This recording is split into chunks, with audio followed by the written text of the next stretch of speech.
ஜெபம் செய்வோம்.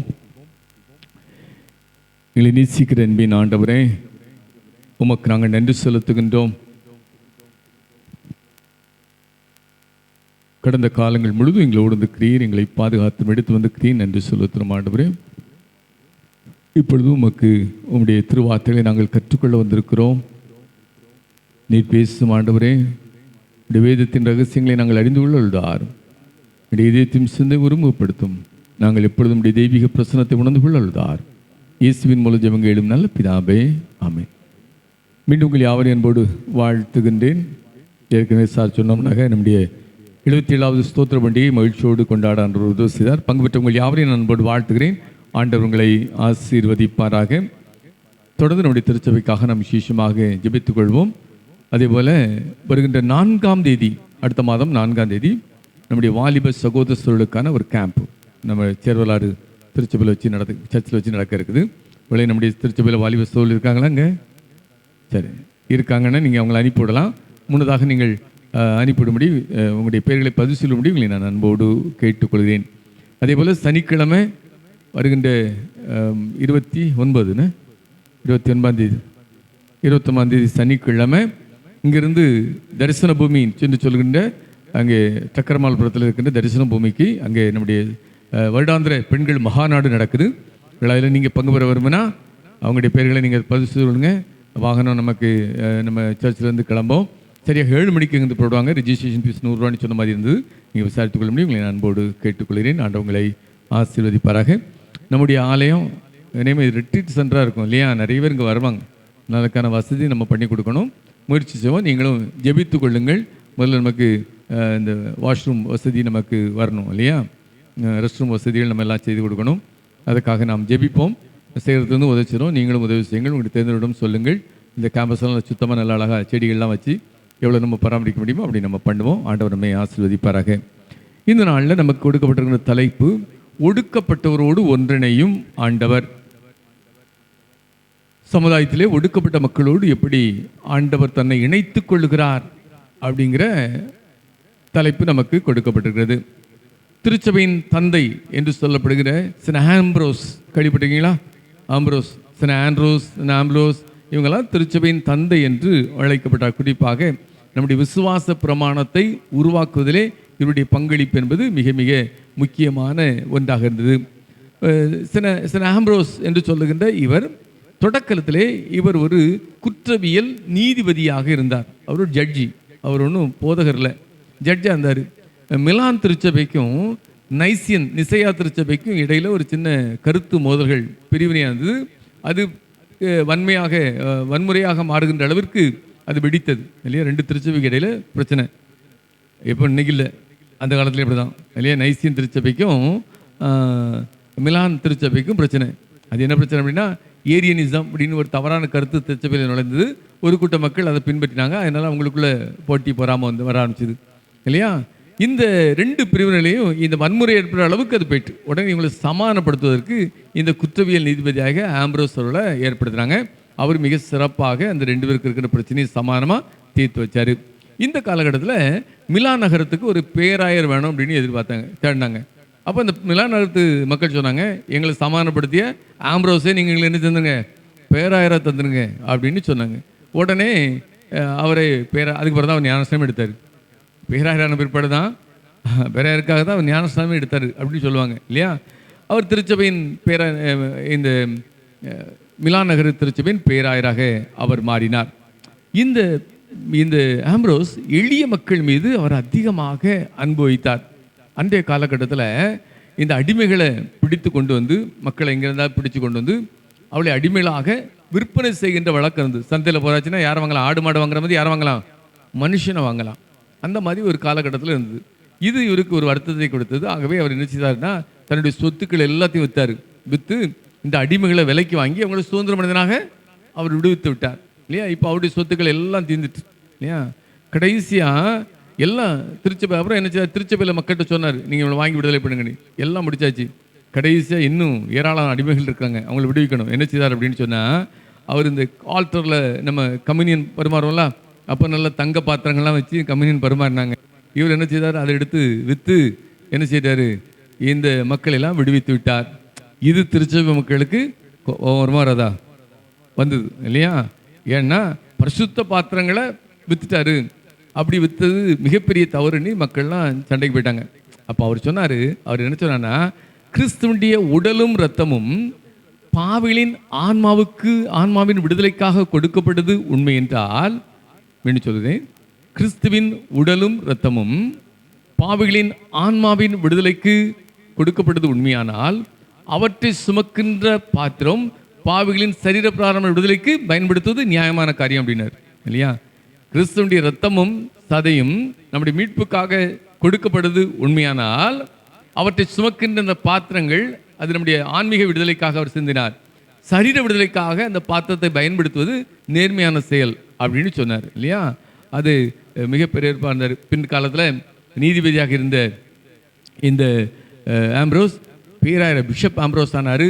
அதுக்கு ஒன்று செயின்ட் ஆம்ப்ரோஸ் தான் அவர் மாறிட்டார் இல்லையா? புனிதர் வரிசையில் அவரும் இடம் பிடித்தார். ஏனென்றால் எளிய மக்களோடு தன்னை ஒன்றிணைத்து கொண்டார். ஒடுக்கப்பட்ட மக்களோடு ஒன்றிணைக்க வேண்டும் என்பதுதான் ஆண்டவர் நமக்கு கற்றுத்தந்த வந்து. பிஷப் டாம் ஹில்டர் அப்படிங்கிறவர் ஒன்று சொல்றார். என்ன சொல்றார்? நான் பட்டினியில் வாழும் ஏழைகளுக்கு உணவு கொடுத்தேன், என்னை செயின்ட் என்றார்கள், என்னை புனிதன் என்றார்கள். பட்டினியில் வாழும் ஏழைகளுக்கு நான் உணவு கொடுத்தேன், என்னை புனிதன் என்று சொன்னார்கள். ஆனால் ஏன் இவர்களுக்கு மட்டும் உணவு கிடைக்கவில்லை என்று கேள்வி கேட்டேன், என்னை கம்யூனிஸ்ட் என்று சொன்னார்கள் அப்படிங்கிறார் இல்லையா? அவர் என்ன சொல்லார்னா, பட்டினியாக இருக்கவனுக்கு நான் உணவு கொடுத்தேன், என்னை புனிதன் என்று சொன்னாங்க. ஏன் இவங்களுக்கு மட்டும் உணவு கிடைக்கல நான் கேள்வி கேட்டால் என்னன்னு சொல்கிறாங்க, கம்யூனிஸ்ட் என்று சொல்லுகிறார்கள் என்று சொல்லுகிறார். பொதுவாகவே இந்த உலகத்தில் செல்வ செழிப்போடு வாழ்வது தான் ஆசீர்வாதம் நினைக்கிறோம் இல்லையா? அப்படிதானே? நார்மலாக ஒருத்தன் என்ன கடவுள் நல்லா ஆசீர்வாதிக்கிறார், நல்ல வீடு இருக்குது, எல்லா வசதியும் இருக்குது இல்லையா? அப்போ ஆசீர்வதிக்கப்பட்ட ஆள் அப்படின்னு சொன்னால் டாட்டா, பிர்லா, அம்பானி, அதானி தான். அப்படிதானே? அவன் தான் கடவுளால் ஆசீர்வப்பட்ட மக்கள் இல்லையா? நம்முடைய எண்ணம் முழுமே அப்படிதான் இருக்குது. எளிய மக்கள் கடவுளால் சபிக்கப்பட்ட மக்கள். இது எல்லா மக்களுடைய எண்ணமும் அப்படிதான். ஒருத்தன் எளிய மக்கள் ஆகிட்டோன்னா ஏதோ தப்பு பண்ணியிருக்கான், கடவுள் நினைச்சிருக்காரு, தண்டித்து கொண்டிருக்கிறார் என்று நினைக்கின்றோம். ஆசீர்வதிக்கப்பட்ட மக்களெல்லாம் வசதியாக இருப்பார்கள், எளிய மக்கள்லாம் கடவுளால் சபிக்கப்பட்டவர்கள் அப்படின்னு நம்ம எண்றோம். நீதிமொழிகளின் புஸ்தகம் 17ஆம் அதிகாரம் 5ஆம் வசனம் இப்படி சொல்லுது, ஏழையை பரிகாசம் பண்ணுகிறவன், வாசிக்கலாமா? 17:5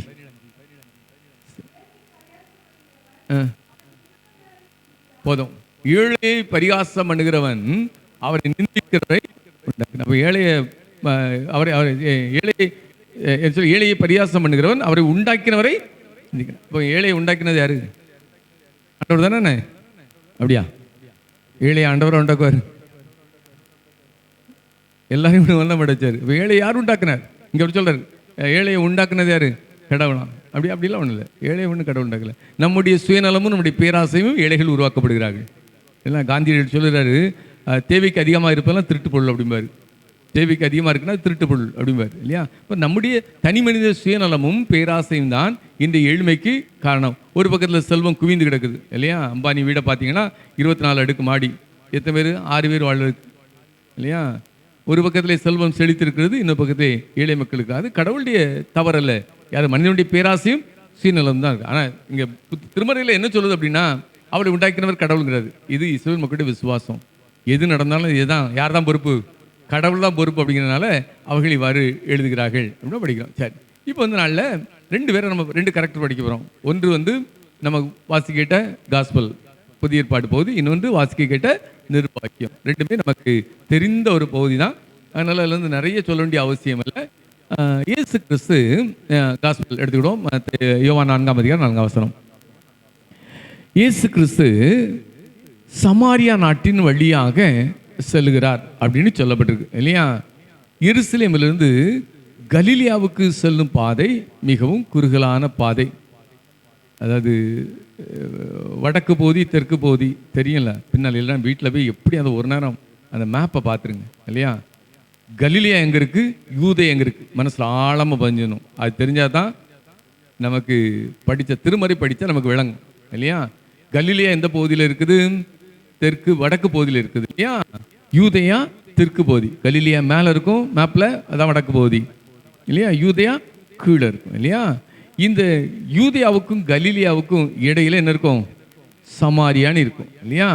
இப்போ ஒரு ஆள் கலீலியாவிலிருந்து யூதேயாவுக்கு எருசலேமுக்கு போனாலும் சரி, அல்லது எருசலேமிலிருந்து சமாரியா, கலீலியாவில் இருக்கிற தலைநகரான சமாரியாவுக்கு யூதேயாவுக்கு கலீலியாவுக்கு போனாலும் சரி, எது வழியோடி தான் போகணும்? சமாரியா வழியோடி தான் போகணும். ஆனால் இந்த யூதர்கள் மட்டும் எப்படி போக மாட்டாங்க? சமாரியா வழியோடி போக மாட்டாங்க. ஏன்னா சமாரியர்களுக்கு அவங்களுக்கு தொடக்கத்திலிருந்தே பிரச்சனை. எப்போ பிரச்சனை? சாலமன் அரசன் காலத்தில் பிறகு தேசம் ரெண்டாக பிரிஞ்சுது. அதான் வடக்கு பகுதி இஸ்ரவேல் அப்படிங்கிற வடக்கு பகுதியும், இன்னொன்று யூதேயா பெஞ்சமின் கோத்திரத்தை சார்ந்த தெற்கு பகுதி யூதேயா என்று நம்ம அழைக்கிறோம் இல்லையா? அங்கே தனி அரசுகள் வந்தாங்க, இங்கே தனி அரசு வந்தாங்க. அப்பப்போ சண்டை போட்டுவிடுவாங்க, அப்பப்போ சேர்ந்துடுவாங்க. அதுக்கப்புறம் என்ன நினச்சுன்னா, இந்த வடக்கு பகுதியில் இருக்கின்ற இந்த இந்த இஸ்ரவேல் மக்கள் எங்கே வரக்கூடாதுன்னு நினச்சாங்க? எருசலேமுக்கு வரக்கூடாதுன்னு நினச்சாங்க இல்லையா? ஏன்னா இங்கே வந்து அவங்க வர்றதை இவங்க யாரும் விரும்பலை, இங்கே இருக்கவங்க விரும்பலை. உடனே அவங்க என்ன செய்தாங்க அப்படின்னு சொல்லியாச்சுன்னா, அவங்க எப்பொழுதுமே அங்குள்ள அரசனும் இங்கேருந்து மக்கள் அங்கே போனால் அந்த அரசனோடு சேர்ந்துடுவாங்க அப்படின்னு அங்கேயே நிப்பாட்டிக்கிட்டே இருந்தாங்க. இந்த காலகட்டத்தில் கிமு கிறிஸ்து பிறப்பதற்கு இந்த 722 அசிரியர் வந்து படையெடுத்தாங்க இல்லையா? வரலாறு தெரிஞ்சால் தான் படிக்க முடியும், வேறு வழி கிடையாது, சொல்லி தான் ஆகணும். அசிரியர்கள் வந்து படையெடுத்தாங்க. அவங்க வந்து வடக்கு பகுதி என்று சொல்கின்ற அந்த இஸ்ரவேல் மக்களை எங்கே அசிரியாவுக்கு நாடு கடத்துறாங்க. இஸ்ரவேல் மக்களை ஆண்கள்லாம் பிடிச்சி கொண்டு போயிட்டான் இல்லையா? அசிரிய ஆண்களை கொண்டு வந்து எங்கே குடியமர்த்தினா? இந்த இஸ்ரவேல் சமுதாயத்தில் கொண்டு குடியமர்த்தான். இதனால அந்த அசிரிய ஆண்களும் இஸ்ரவேல் பெண்களும் திருமணம் செய்து கொண்டார்கள். அவர்களுக்கு பிறந்த பிள்ளைகள் தான் யார்? சமாரியர். இது ஒரு பக்கம். இன்னொரு பக்கம் யூதேயா. இவங்க என்ன செய்தாங்க அப்படின்னா, இந்த யூதேயாவில் இருக்கிற நாங்கள் ஒரிஜினல் யூதன்னு சொல்லிவிடுவாங்க. அவங்க யாரு? அவங்க சமாரியர்கள், நாங்கள் ஒரிஜினல் யூதன். அதனால எருசலேம் ஆலயத்துக்கு இறைச்சி விட்டது இவங்க வரக்கூடாது அப்படின்னு சொல்லிட்டாங்க. உடனே சமாரியர்களுக்கு கோபம் வந்துட்டு, நீங்கள் வரக்கூடாதுன்னு சொல்லிட்டீங்களா, நாங்கள் செய்தோம் பாருங்க அப்படின்னு சொல்லி கெர்சீம் அப்படிங்கிற ஒரு மலையில் ஒரு ஆலயத்தை கட்டிட்டாங்க. போட்டி ஆலயம். யாருக்கு? எருசலேம் தேவாலயத்துக்கு போட்டி ஆலயம். இது இவங்களுக்கு சும்மா இருக்காது இல்லையா? நமக்கு எதிராக நினச்சிட்டாங்க, ஒரு போட்டிக்கு ஒரு ஆலயத்தை கட்டிட்டாங்க. அப்படின்னோடனே 2ஆம் இரிகான் அப்படின்னு சொல்ல, ஜான் இரிகான் அப்படிங்கிறவன் இயேசு கிறிஸ்து பிறப்பதற்கு ஒரு 175 ஆண்டுகளுக்கு முன்னதாக அவன் அந்த சமாரியாவை படையெடுத்து சமாரியாவை தோற்கடித்து இந்த கெர்சீம்ங்கிற ஆலயம் இருந்ததையே தரமட்டமாக அடிக்கிட்டான்.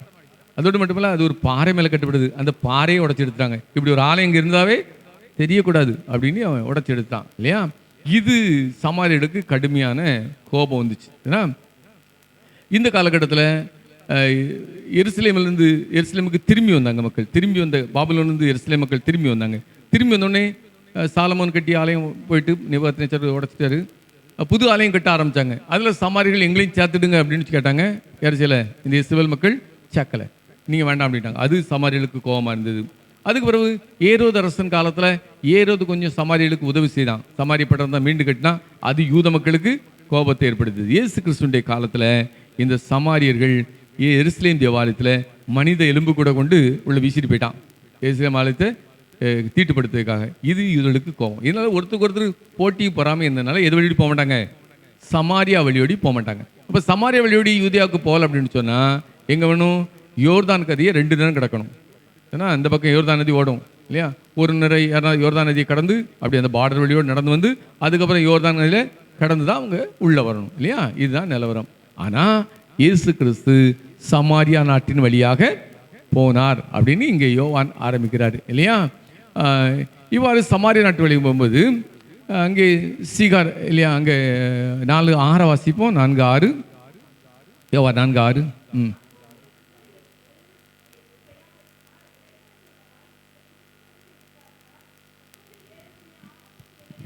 சரியா? இயேசு கிறிஸ்து சீகார் என்று சொல்லப்படுகின்ற அந்த ஊரின் வழியாக சமாரியாவுக்கு போக மாட்டாங்க. ஆனால் இயேசு கிறிஸ்து அங்கே போகிறார் இல்லையா? இப்போ ஏதோ ஒரு காரியத்தை அவர் செய்ய போகிறார் அப்படிங்கிறது மிக முக்கியமான ஒன்றாக இருக்கிறது. போகிறாரு. அங்கே வழியிலே அவர் இழைப்படைந்தவராய் இல்லையா? என்ன சொல்லப்படுறது? அவர் பிரயாணத்தினால் இழைப்படைந்தவராய் அந்த கிணற்றினரையே விட்டார். இந்த இழைப்படைந்தவராய் அண்டர்லைன். ஏன் இழைப்படைந்தவராய் எழுதுறாருன்னா, இயேசு கிறிஸ்து நம்மை போல சாதாரண மனிதனாக இந்த உலகத்திலே பிறந்தார். பின்னாளில் இயேசு கிறிஸ்து யார் அப்படிங்கிற கல்விக்கு ஏராளமான தவறான போதனைகள் வந்தது. சிலர் அவர் தெய்வகுமாரன், அவருக்கு சிலுவையில் இருந்தார், அவருக்கெல்லாம் அது வலிக்காது, ஏன்னா அவருக்கு தெய்வகுமாரன் அப்படிலாம் சொன்னாங்க. இல்லை, அவர் நம்மை போல அவருக்கு என்ன உண்டு?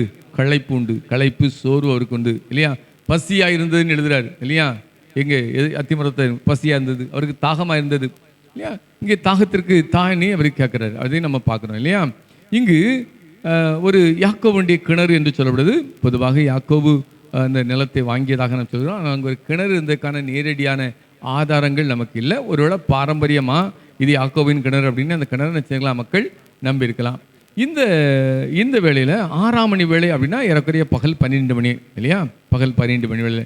இந்த வேளையில் ஒரு பெண்மணி தண்ணி எடுக்க வராங்க. பொதுவாக பகல் 12 மணிக்கு தண்ணி எடுக்கிறது பொதுவாக கிடையாது. ஆனால் இந்த பெண்மணி ஒருவேளை கடவுளுடைய சித்தத்தினாலோ அல்லது ஏதோ அத்தியாவசிய தேவைக்கு அவளுக்கு தண்ணீர் என்பதனாலே அவள் வருகிறாள், தனியாக வருகிறாள் இல்லையா? இங்கே வந்து இந்த பெண்மணியிடம் இயேசு 13:14 வாசிப்போம். 13:14.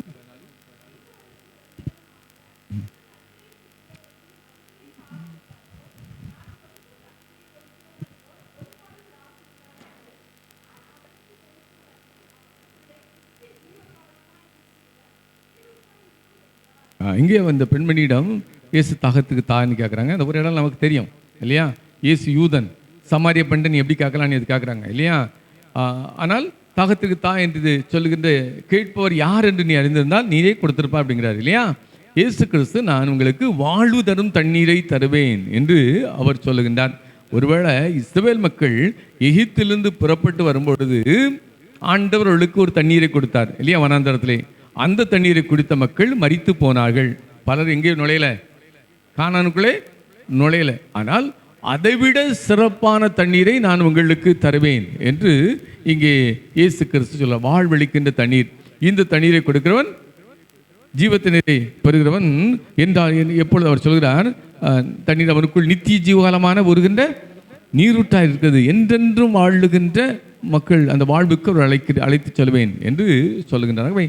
இயேசு கிறிஸ்து ஒருவேளை சமாரியர்கள் ஒதுக்கப்பட்ட மக்கள், ஓரங்கட்டப்பட்ட மக்கள் யூத மக்களுக்கு. ஆனால் இயேசு தானே வலிய சென்று அவளோடு தன்னை இணைத்து கொள்ளுகின்றார். அதோடு மட்டுமல்ல, இந்த பகுதியில் நிறைய விஷயங்கள் இருக்குது. 16, 17, 18 வாசிப்போம்.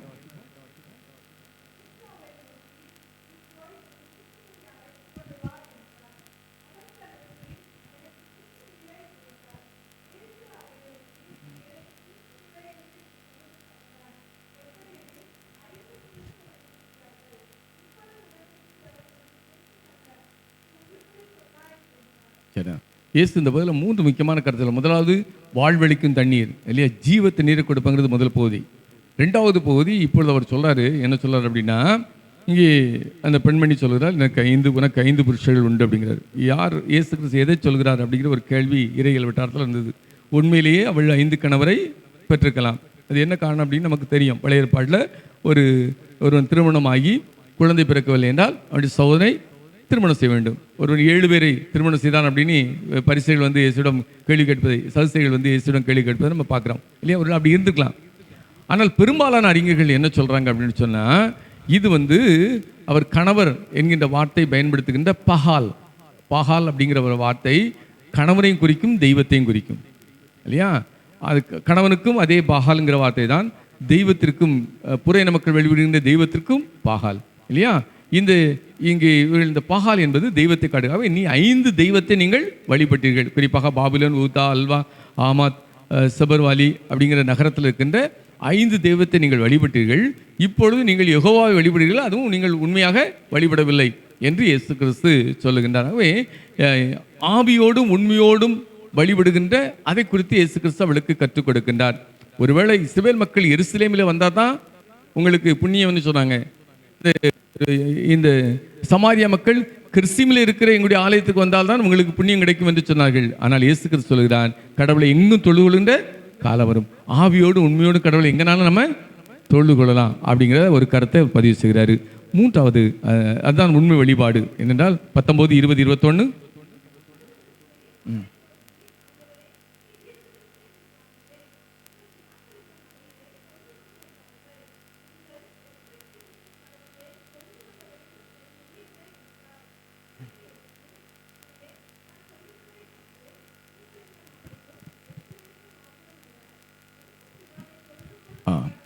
எங்கும் அதனால தான் நம்ம இங்கே உட்கார்ந்து ஆண்டவரை தொழுது கொள்ளணும். நமக்கு அந்த வாய்ப்பு. கடவுள் புறக்கணிக்கப்பட்ட மக்களோடு தன்னை ஒன்றிணைக்கின்றார்.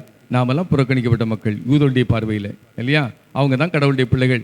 நாமெல்லாம் புறையின மக்கள், யாரையும் ஏற்றுக்கொள்ள மாட்டார்கள் அவர்கள். ஆனால் ஆண்டவர் நம்மை நேசிக்கிறார். அவர் புறையின மக்களோடு, ஒடுக்கப்பட்ட மக்களோடு தன்னை ஒன்றிணைத்துக் கொள்கிறார். எனவே தான் முதல் மிஷனரியா இந்த பெண்மணி செயல்படுகின்றார். ஓடி போய் எங்கே சொல்றார்?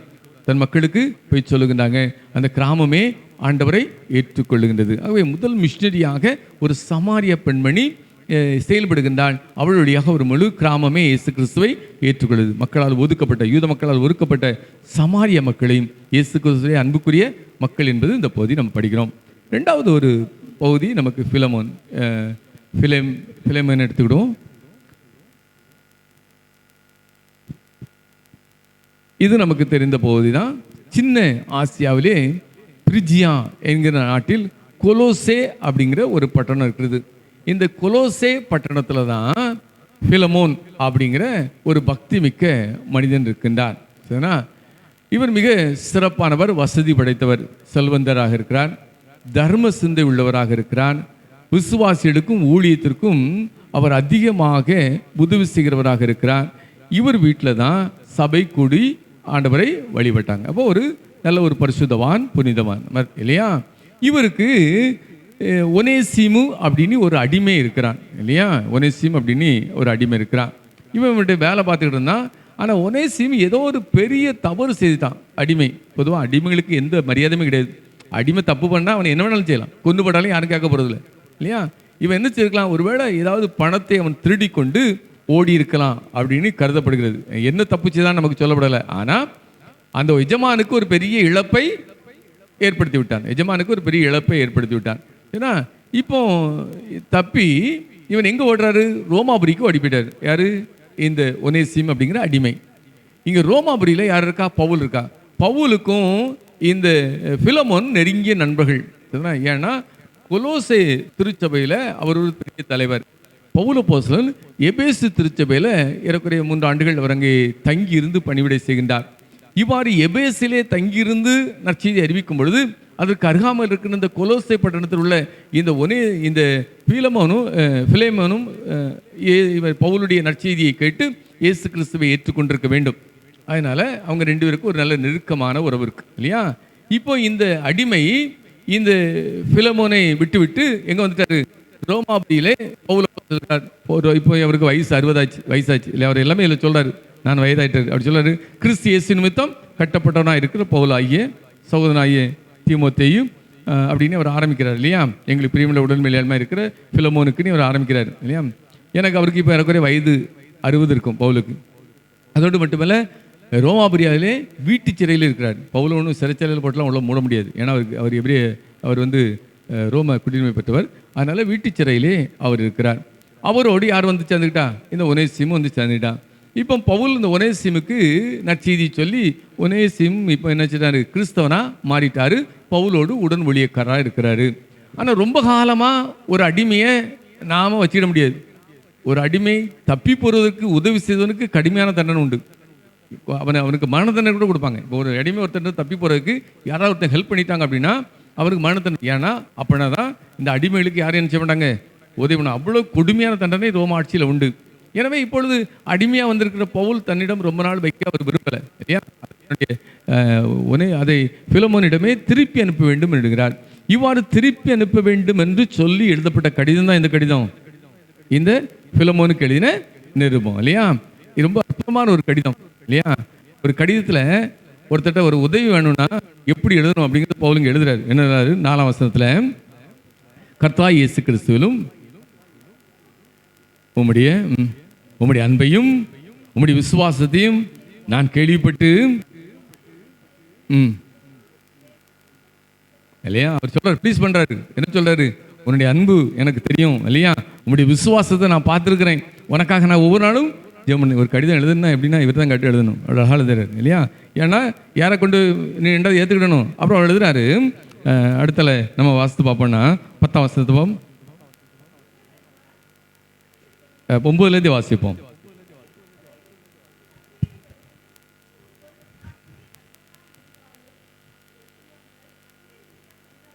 அன்பின் நிமித்தம் நான் மன்றாடுகிறேன் இல்லையா.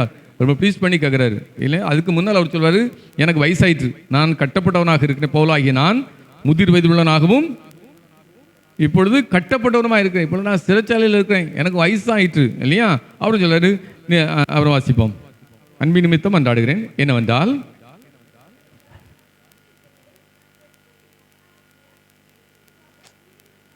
இங்கே அவர் பயன்படுத்துகிற வார்த்தை என்னுடைய மகன்கிறார் இல்லையா. ஒரு அடிமையை தன்னுடைய மகனாக ஏற்றுக்கொள்ளுகின்றார். அப்படி ஒன்றும் ஈஸி இல்லை இல்லையா. நான் விசுவாசத்திலே அவன் என்னுடைய மகன் அப்படின்னு அப்படி சொல்கிற ஒரு அடிமையை அன்றைய காலகட்டத்தில் அடிமை ஒரு பொருளாகவே, ஒரு பொருளுக்கு கிடைக்கக்கூடிய வெயிட் கூட அடிமை கிடையாது. ஆனால் இவர் அவனை நான் மகனாக நான் பார்க்கிறேன், நான் பெற்ற என் மகனாக ஒனேசிமுக்காக உமக்கு மன்றாடுகிறேன். அடுத்தது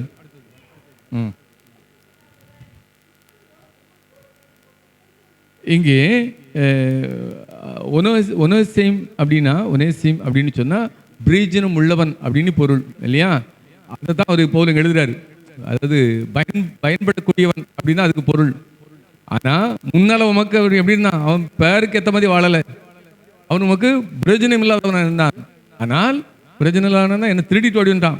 அதான் அவர் சொல்கிறாரு இல்லையா. அவன்கிட்ட திருடிட்டு ஓடிட்டு தான். ஒரு காலத்தில் அவன் மோசமானவன் தான் இல்லைங்கல்ல அப்படிங்கிறாரு. அவன் பேரை வச்சே அவர் எழுதுறாரு, அவன் பேருடைய மீனிங்கை வச்சு எழுதுறாரு. இப்பொழுது நமக்கு அவன் பிரயோஜனம் உள்ளவன் அப்படின்னு சொல்கிறாரு இல்லையா. அவன் நான் இடத்துக்கு அனுப்புகிறேன், என் உள்ளம் போல் இருக்கிற அவனை நீர் ஏற்றுக்கொள்ளும் இல்லையா. ஒரு ப்ளீசிங் லெட்டர் எவ்வளோ அழகாக எழுதுறாரு இல்லையா. என் உள்ளம் போல இருக்கிறான் அவன், என் மனம் போல் இருக்கிறான், அவனை நீர் ஏற்றுக்கொள்ளும் என்று சொல்லுகின்றார். அப்புறம் அவனை 15ஆம் வசனம்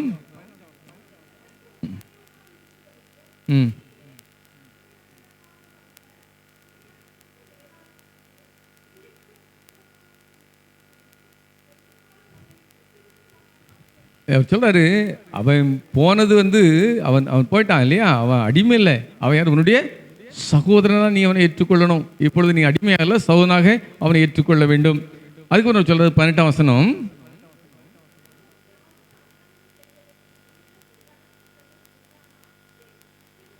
ஒருவேளை உங்கள்கிட்ட ஏதாவது பணம் திருடிட்டு வந்திருந்தானா அதை யாரோ அக்கௌண்ட்ல வச்சுக்கணும், என்னுடைய அக்கௌண்ட்ல வச்சிடுங்கிறது இல்லையா. ஒடுக்கப்பட்ட மக்களோடு பவுல் எப்படி தன்னை ஒன்றிணைக்கின்றான், அவருக்காக எப்படி ரெக்கமெண்டேஷன் பண்ணுறாரு இல்லையா. ஒரு அடிமை இப்போ நம்ம சொல்கிற அடிமை, ஆனால் அந்த காலத்தில் அடிமைகள் என்பது எந்த தகுதி அவனை என்ன வேணாலும் செய்யலாம்.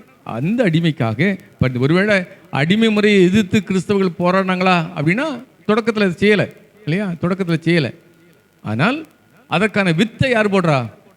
நீங்கள் பவுல் போடுறாரு. பின்னாளில் தான் அடிமை இனத்துக்கு எதிராக நமக்கு தெரியும். அமெரிக்க சுதந்திர போராட்ட வரலாற்று நம்ம படித்தோன்னா எப்படி வடக்கு தெற்கு அப்படின்னு பெரிய பிரிவினை வந்தது. அதுக்கு என்ன காரணம்லாம் நமக்கு தெரியும் இல்லையா. அடிமை முறை எப்படி ஒழிச்சாங்க அப்படின்னு. அதற்கு அடித்தளமாக பவுல் அப்போஸ்தலன் இங்கே தன்னை முதலாக காட்டுகின்றான். ஆகவே எளிய மக்களோடு ஒன்றிணைப்பது என்பது மிக மிக முக்கியமான ஒன்று. ஆண்டவர் எளிய மக்களோடு ஒன்றிணைக்கின்ற ஆண்டவராகிறார். இஸ்ரவேல் மக்கள் எகிப்திலே துன்பத்தை அனுபவிக்கும் பொழுது ஆண்டவர் தன்னோடு இணைத்துக் கொள்ளுகின்றார். அவை நம் ஆண்டவர் எளிய மக்களின் பக்கமாக இருக்கின்ற ஆண்டவர் இல்லை. நாபோத்தின் திராட்சை தோட்டத்தை அபகரித்து விடலாம் என்று அரசன் எண்ணினான். ஆனால் நம்முடைய ஆண்டவர் எளிய மக்களின் ஆண்டவர். அவருடைய கூக்குரலை அவர் கேட்டு பதில் கொடுக்கின்ற ஆண்டவர். அவர் ஆண்டவரை போன்று நம்மை சுற்றி இருக்கின்ற எளிய மக்களோடு நம்மை ஒன்றிணைத்துக் கொள்ள நாம் அழைக்கப்பட்டிருக்கிறோம். ஆண்டவர் நம்மை ஆசீர்வதிப்பாராக.